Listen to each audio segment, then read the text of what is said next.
Assalamualaikum warahmatullahi wabarakatuh.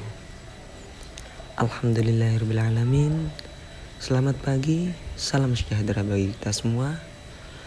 Yang kami hormati Ibu Amrin selaku dosen pengampu mata kuliah Hukum Perdata kelas HKI 2A. Dan yang kami hormati pula seluruh teman-temanku anggota kelas HKI 2A yang insyaallah dirahmati Allah Subhanahu wa Ta'ala. Perkenalkan, kami dari kelompok 5 Hukum Perdata akan mempresentasikan sebuah materi dengan topik pembahasan yakni hak benda atas jaminan. Pertama-tama akan kami perkenalkan terlebih dahulu anggota dari kelompok kami. Yang pertama adalah saya sendiri, dan yang kedua ada Mbak Amaliatul Faikoh.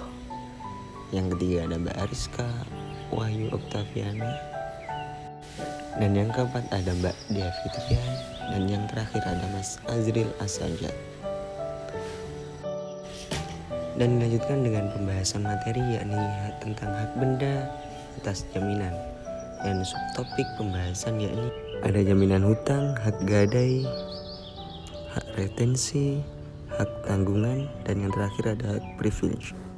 Dan selanjutnya ialah pemaparan seluruh materi yang akan dibawakan oleh anggota kelompok 5 Hukum Perdata. Jaminan hutang. Jaminan hutang adalah suatu hak yang diperoleh kreditur atau berpiutang untuk menimbulkan keyakinan bahwa debitur atau berhutang akan memenuhi kewajibannya kepada kreditur dan berdasarkan pada perjanjian. Macam-macam jaminan hutang. Yang pertama adalah jaminan yang dikenal sebagai jaminan umum, diatur dalam pasal 1131 KUH Perdata yang menyatakan segala barang-barang bergerak dan tak bergerak milik debitur, baik yang sudah ada maupun yang akan ada, menjadi jaminan untuk perikatan-perikatan perorangan debitur itu. Jaminan umum. Dari sisi kreditur, jaminan umum memiliki beberapa kelemahan untuk melindungi untungnya, terutama apabila debitur memiliki lebih dari satu kreditur. Dalam hal ini, beberapa kemungkinan bisa terjadi. Yang pertama, kreditur lainnya tidak memiliki jaminan khusus dari debitur sesuai dengan ketentuan pasal 1132 KUH Perdata. Yang kedua, kreditur lainnya memiliki jaminan khusus. Harta debitur yang dijaminkan dengan jaminan khusus akan memberikan hak untuk didahulukan bagi pemegang jaminan atau kreditur atas pelunasan piutangnya.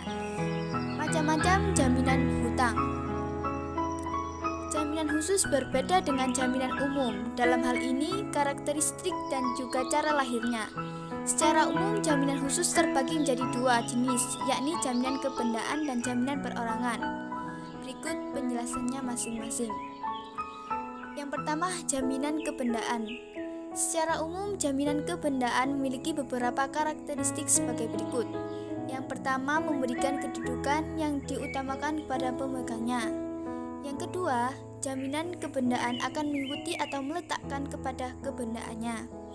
Yang tiga, bersifat asesir, artinya mengikuti perjanjian pokok atau perjanjian pendahulunya, seperti perjanjian utang, piutang, kredit, dan sebagainya. Yang keempat, lahirnya jaminan kebendaan.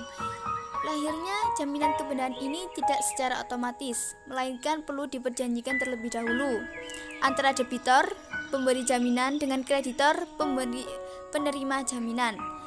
Bahkan khusus untuk hak tanggungan, jaminan fidusia dan hipotek perlu dibuat dengan akta autentik. Dalam hukum Indonesia, jaminan kebendaan dibagi menjadi 4, yaitu gadai, hak tanggungan, jaminan fidusia, dan hipotek. Yang membedakan keempatnya adalah benda yang dapat dijaminkan untuk masing-masing jenis jaminan. Jaminan perorangan. Jaminan perorangan adalah jaminan yang diberikan oleh pihak ketiga berupa kesanggupan untuk menjamin pemenuhan kewajiban-kewajiban debitor kepada kreditor. Jaminan perorangan dikenal dengan istilah portage. Dasar hukum mengenai jaminan perorangan yaitu termuat dalam ketentuan pasal 1820 sampai dengan pasal 1850 KUH Perdata. Selanjutnya disebut KUH Perdata. Dalam KUH Perdata, jaminan perorangan dikenal dengan istilah penanggungan dalam pasal 1820 KUH Perdata yang menyatakan penanggungan ialah suatu persetujuan di mana pihak ketiga demi kepentingan kreditur meningkatkan diri untuk memenuhi perikatan debitur bila debitur itu tidak memenuhi perikatannya. Tujuan dalam jaminan perorangan sama halnya dengan jaminan pada umumnya, yaitu memberikan jaminan kepada kreditor untuk dipenuhinya suatu prestasi atau untuk oleh debitor yang melibatkan pihak ketiga. Sebagai penanggung atau personal guarantor, syarat untuk dapat menjadi seorang penanggung yaitu harus cakap untuk meningkatkan diri dalam perjanjian maupun memenuhi perjanjian sebagaimana ketentuan dalam pasal 1827 KUH Perdata. Jaminan perorangan tidak dapat dilakukan tanpa adanya perjanjian yang sah menurut undang-undang sebagaimana ketentuan dalam pasal 1821 KUH Perdata. Sehingga adanya jaminan perorangan harus dasari adanya perjanjian pokok antara debitur dan kreditor. Hak gadai dapat diartikan sebagai satu jenis hak jaminan suatu barang yang digunakan untuk mendapatkan pinjaman guna melunasi suatu hutang. Pasal 150 KUH Perdata yang menyebutkan gadai adalah suatu hak yang diperoleh penerima gadai atas suatu barang bergerak yang diberikan kepadanya oleh pemberi gadai atau orang lain atas namanya untuk menjamin suatu hutang dan memberikan kewenangan kepada penerima gadai untuk mendapatkan pelunasan dari barang tersebut terlebih dahulu dari penerima gadai, terkecuali biaya-biaya untuk melelang barang tersebut dan biaya yang telah dikeluarkan untuk memelihara benda-benda itu, biaya-biaya mana yang harus didahulukan. Beberapa persyaratan yang perlu dalam menggunakan hak gadai. 1. Hak gadai didasarkan pada suatu perjanjian. Artinya, untuk melakukan gadai perlu membuat kesepakatan yang dituangkan dalam bentuk perjanjian antara dua pihak, yaitu debitur dan kreditur. 2. Pihak debitur berkewajiban memberikan barang yang digadaikan kepada kreditur. Adapun kreditur berkewajiban memberikan pinjaman kepada debitur. 3. Barang yang digadaikan kreditur merupakan benda bergerak, contohnya kendaraan mobil. 4. Ketika pinjaman debitur lunas, maka kreditur berkewajiban mengembalikan barang yang digadaikan kepada debitur. 5. Apabila debitur tidak mampu melunasi hutangnya, maka kreditur memiliki hak untuk mengeksekusi barang milik debitur yang digadaikan tersebut. Unsur-unsur gadai. 1. Gadai diberikan hanya atas benda bergerak. 2. Jaminan gadai harus dikeluarkan dari penguasaan pemberi gadai. Adanya penyerahan benda gadai secara fisik. 3. Gadai memberikan hak kepada kreditor untuk memperoleh pelunasan terlebih dahulu atas piutang kreditur. 4. Gadai memberikan kewenangan kepada kreditur untuk mengambil sendiri pelunasan secara mendahului penerima gadai. Kreditur dapat melakukan penjualan atas kekuasaan sendiri barang yang digadaikan apabila debitur cedera janji. 2. Kreditur berhak mendapatkan penggantian dari pemberi gadai semua biaya yang bermanfaat yang telah dikeluarkan penerima gadai untuk keselamatan benda gadai.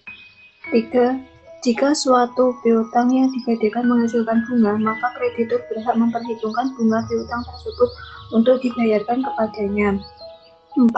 Kreditur mempunyai hak retentil, yaitu hak penerima gadai untuk menahan benda penerima gadai sampai pemberi gadai membayar sepenuhnya hutang pokok ditambah bunga dan biaya-biaya lainnya yang telah dikeluarkan oleh penerima gadai atau penerima gadai untuk menjaga keselamatan benda gadai. Hak pemberi gadai. 1. Debitur berhak menerima uang dari penerima gadai. 2. Debitur berhak atas barang yang digadaikannya kembali setelah melakukan pelunasan hutang pada kreditur. 3. Debitur berhak meminta ganti kerugian dan menuntut ke pengadilan terhadap kreditur apabila barang yang telah digadaikan tersebut rusak dan tidak diberikan kebaikan. Hak retensi. Hak retensi adalah hak untuk menahan suatu benda sampai suatu piutang terkait dengan benda tersebut dilunasi. Dasar hukum yang mengatur mengenai hak retensi, ketentuan pasal 1812 KUH. Hak retensi biasanya dimasukkan dalam surat kuasa khusus sebagai bentuk preventif apabila klien tidak membayar jasa advokat sebagai yang telah diperjanjikan. Barang yang ditahan dapat berupa seluruh dokumen-dokumen yang diberikan klien kepada advokat untuk pengurus khusus klien, sehingga apabila klien tidak membayar jasa yang diperjanjikan, maka advokat dapat menahan dokumen-dokumen yang berkaitan dengan perkara tersebut. Namun perlu diperhatikan pasal 4 huruf K Kode Etik Advokat juga menyatakan bahwa hak retensi advokat terdapat klien diakui sepanjang tidak akan menimbulkan kerugian kepentingan klien. Berdasarkan hal tersebut, maka penahanan berkas atau dokumen perkara tidak diperkenankan jika merugikan kepentingan klien. Misalnya akibat hak retensi yang dilakukan oleh advokat, klien tidak dapat melakukan upaya hukum sehingga klien mengalami kerugian. Advokat yang menerima kuasa dari kliennya memiliki hak retensi akibat dari pemberian kuasa tersebut. Apabila terdapat kewajiban, misalnya pembayaran biaya jasa hukum yang perlu dipenuhi oleh kliennya, maka advokat dapat menggunakan hak retensinya untuk menahan kepunyaan kliennya. Misalnya, advokat dapat menahan berkas atau dokumen-dokumen perkara kliennya ketika honorariumnya belum dibayarkan oleh klien. Hak tanggungan. Definisi hak tanggungan sesuai dengan Undang-Undang Nomor 4 pada tanggal 9 April 1996 Pasal 1 Ayat 1 adalah hak tanggungan atas tanah beserta benda-benda yang berkaitan dengan tanah. Yang selanjutnya disebut hak tanggungan adalah hak jaminan yang dibebankan pada hak atas tanah sebagaimana dimaksud dalam Undang-Undang Nomor 5 Tahun 1960 tentang Peraturan Dasar Pokok Agraria berikut atau tidak berikut benda-benda lain yang merupakan satu kesatuan dengan tanah itu untuk pelunasan utang tertentu terhadap kreditor lain. Hak tanggungan. Objek hak tanggungan adalah 1. Hak atas tanah yaitu hak milik. 2. Hak guna bangunan. 3. Hak guna usaha. 4. Hak guna pakai. 5. Hak milik atas suatu rumah susun. Selanjutnya adalah hak istimewa atau hak privilege. Hak istimewa merupakan jaminan khusus yang didasarkan pada undang-undang. Istilah hak istimewa disebutkan pada pasal KUH Perdata kurang lebih 39 kali. Mengenai hak privilege atau hak istimewa dapat dilihat dalam pasal 1134 Kitab Undang-Undang Hukum Perdata, yang di dalamnya mengatakan suatu hal yang oleh undang-undang diberikan kepada seseorang berpiutang sehingga tingkatannya lebih tinggi daripada orang berpiutang lainnya, semata-mata berdasarkan sifat piutangnya. Dalam pasal tersebut merumuskan bahwa pengertian dari hak istimewa ialah sebagai berikut. Yang pertama, diberikan oleh undang-undang kepada kreditur. Yang kedua, menyebabkan kedudukan kreditur penerima hak istimewa lebih tinggi daripada kreditur yang lainnya semata-mata berdasarkan sifat piutang itu. Ketiga, kedudukannya di bawah gadai dan hipotek. Dan yang keempat, kedudukannya dapat lebih tinggi dari gadai dan hipotek dalam hal undang-undang dengan tegas menentukan demikian. Herlin Budiono berpendapat bahwa hak istimewa adalah hak yang mana oleh undang-undang diberikan kepada seseorang berpiutang sehingga tingkatannya lebih tinggi daripada orang yang berpiutang lainnya. Sedangkan menurut G. Satrio dalam bukunya yang berjudul Hukum Jaminan Hak Jaminan Kebendaan mengatakan bahwa dari perumusan dalam pasal 1134 KUH Perdata tampak bahwa hak istimewa diberikan oleh undang-undang. Artinya piutang-piutang tertentu yang disebutkan oleh undang-undang secara otomatis mempunyai kedudukan yang didahulukan. Hak istimewa ini bersifat eksoir dan tidak dapat berdiri sendiri. Seperti itu. Pembagian hak istimewa. Menurut pasal 1138 KUH Perdata ada 2 macam hak istimewa, yaitu hak istimewa khusus yang terdapat pada pasal 1139, yang kedua ada hak istimewa umum yang terdapat pada pasal 1149 KUH Perdata. Dalam pasal 1139 KUH Perdata, privilege khusus ada 9 macam, yaitu biaya perkara, tunggakan uang sewa tanah atau bangunan dan biaya perbaikannya, harga pembelian barang bergerak yang belum dibayar, biaya penyelamatan barang, upah tukang yang mengerjakan sesuatu barang, piutang seorang pengusaha rumah penginapan, upah angkutan, biaya upah seorang tukang batu, tukang kayu, dan tukang-tukang lainnya yang menambahkan uang perbaikan. Dan terakhir, piutang negara terhadap pegawai-pegawai yang merugikan pemerintah karena kelalaian dan lain-lain. Dan yang kedua disebut privilege umum atau istimewa umum yang terdapat pada pasal 1149 yang dijabarkan bahwa di dalamnya ada 7 macam dari hak privilege umum. Yang pertama ada biaya perkara, biaya penguburan, biaya pengobatan terakhir dari debitor yang meninggal dunia, tagihan buruh atas upahnya untuk 1 tahun masa bekerja, uang pembelian barang-barang makanan untuk hidup sehari-hari yang diperlukan si penghutang dan keluarganya, tagihan sekolah asrama untuk 1 tahun terakhir, dan yang terakhir piutang seseorang yang belum dewasa atau seseorang yang masih di bawah pengampuan terhadap seorang wali atau curator.